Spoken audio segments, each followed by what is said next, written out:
अपनी इच्छाओं के कारण हम कभी उस ज्ञान को समझ नहीं पाते जिसके कारण हमारे भीतर समझ विकसित होती है। दुनिया में सभी लोगों को वह समझ विकसित नहीं हो सकती। इसलिए यदि आप वह इंसान हैं जो जीवन को समझना चाहता है तो आपको अकेले ही चलना होगा। दोस्तों, आपसे प्रार्थना करते हैं कि आज की प्रेरणादायक कहानी को शुरू से अंत तक जरूर सुने, तभी इसके छुपे हुए ज्ञान को समझ पाएंगे। तो चलिए शुरू करते हैं। आज की कहानी, तुम्हें अकेले चलना होगा। एक बहुत महान राजा थे जिन्हें ज्ञान में बहुत रुचि थी। एक बार उनके दरबार में एक महान सन्यासी आने वाले थे। उनके आने के कारण राजा बहुत अधिक प्रसन्न थे, लेकिन वह सन्यासी हर किसी से नहीं मिलते थे। इसलिए वह महल आए और एक अकेले कमरे में राजा से मिले। राजा ने उन्हें प्रणाम किया और बोले, गुरुजी, आपका बहुत आभार कि आप मेरे महल में आए हो, लेकिन मैं चाहता हूँ कि आपके द्वारा दिया गया ज्ञान मेरी प्रजा भी सुने। सन्यासी बोले, राजा, बिना उनकी इच्छा के आप यह कैसे कह सकते हैं? उन्हें मेरे ज्ञान की आवश्यकता है। राजा बोला, गुरुजी, आप यह कैसी बात कर रहे हैं? हर व्यक्ति को ज्ञान की आवश्यकता होती है ताकि वह अपना जीवन को समझ सके और उसे अच्छे से जी सके। सन्यासी बोले, यह तो तुमने ठीक कहा, मनुष्य को ज्ञान की आवश्यकता होती है, लेकिन ज्ञान तो हर जगह उपलब्ध है, फिर मनुष्य उसे ग्रहण क्यों नहीं करता? राजा बोला, गुरुजी, मुझे यकीन है कि मेरी प्रजा आपके ज्ञान को अवश्य ग्रहण कर लेगी, इसलिए मेरी विनती है, आप मेरी बात को स्वीकार कर ले। सन्यासी बोले, ठीक है, आप तो जानते ही हैं, मेरा निवास स्थान इस महल से बहुत दूर एक ऊंची पहाड़ी पर है।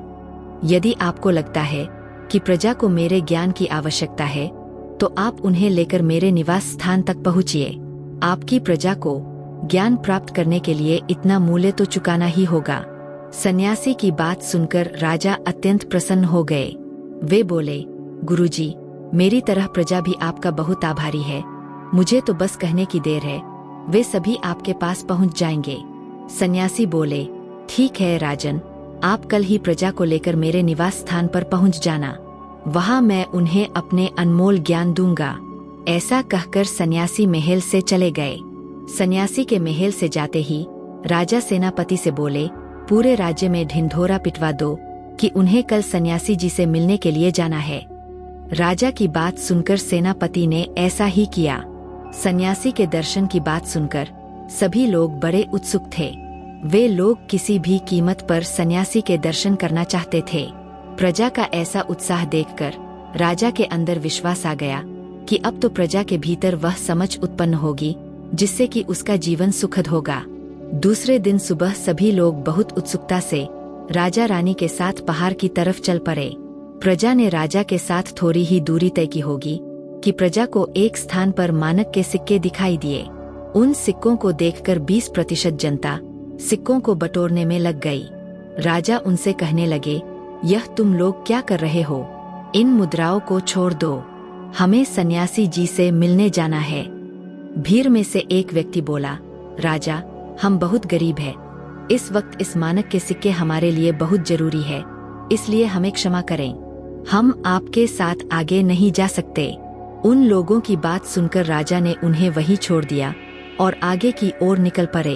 अब वह आगे बढ़े तो उन्हें एक स्थान पर चांदी के सिक्के रखे दिखाई दिए। उन चांदी के सिक्कों को देखकर पहले से ज्यादा भीड़ उन्हें बटोरने में लग गई। राजा उन्हें भी छोड़ आगे की ओर निकल पड़े। आगे और बढ़े तो सोने के सिक्के का घेर दिखाई दिया। सोने के सिक्के देखकर तो बची हुई जनता भी पागल हो गई। वह उन सोने के सिक्कों को बटोरने में लग गई और अब सिर्फ राजा रानी ही बचे थे जो पहाड़ की तरफ जा रहे थे। अब वे पहाड़ के कुछ ही दूरी पर थे कि उन्हें हीरे के आभूषण दिखाई दिए।